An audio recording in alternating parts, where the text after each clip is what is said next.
വചനവായന. സങ്കീർത്തനങ്ങൾ അധ്യായം 5.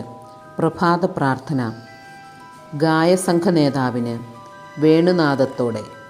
ദാവീദിൻ്റെ സങ്കീർത്തനം. കർത്താവേ, എൻ്റെ പ്രാർത്ഥന ചെവിക്കൊള്ളണമേ, എൻ്റെ നെടുവീർപ്പുകൾ ശ്രദ്ധിക്കണമേ. എൻ്റെ രാജാവേ, എൻ്റെ ദൈവമേ, എൻ്റെ നിലവിളിയുടെ സ്വരം ശ്രവിക്കണമേ. അങ്ങയോടാണല്ലോ ഞാൻ പ്രാർത്ഥിക്കുന്നത്. കർത്താവേ, പ്രഭാതത്തിൽ അങ്ങ് എൻ്റെ പ്രാർത്ഥന കേൾക്കുന്നു. പ്രഭാതബലി ഒരുക്കി ഞാൻ അങ്ങേക്കായി കാത്തിരിക്കുന്നു. അങ്ങ് ദുഷ്ടതയിൽ പ്രസാദിക്കുന്ന ദൈവമല്ല, തിന്മ അങ്ങയോടൊത്ത് വസിക്കുകയില്ല.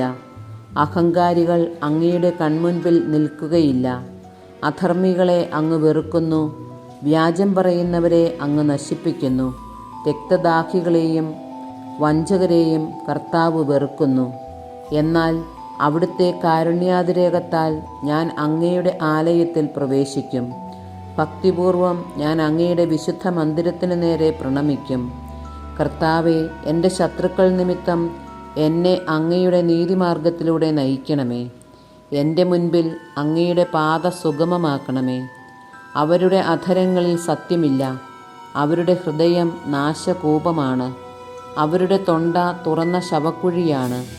അവരുടെ നാവിൽ മുഖസ്തുതി മുറ്റി നിൽക്കുന്നു. ദൈവമേ, അവർക്ക് കുറ്റത്തിനൊത്ത ശിക്ഷ നൽകണമേ. തങ്ങളുടെ കൗശലങ്ങളിൽ തന്നെ അവർ പതിക്കട്ടെ. അവരുടെ അതിക്രമങ്ങളുടെ ആധിക്യത്താൽ അവരെ തള്ളിക്കളയണമേ. അവർ അങ്ങയെ ധിക്കരിച്ചിരിക്കുന്നു. അങ്ങയിൽ ശരണം പ്രാപിക്കുന്നവർ സന്തോഷിക്കട്ടെ. അവർ എന്നും ആനന്ദഭരിതരായി സംഗീതമാലപിക്കട്ടെ. അങ്ങയുടെ നാമത്തെ സ്നേഹിക്കുന്നവരെ സംരക്ഷിക്കണമേ.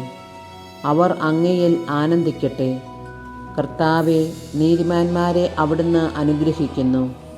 പരിച കൊണ്ടെന്ന പോലെ കാരുണ്യം കൊണ്ട് അവിടുന്ന് അവരെ മറയ്ക്കുന്നു.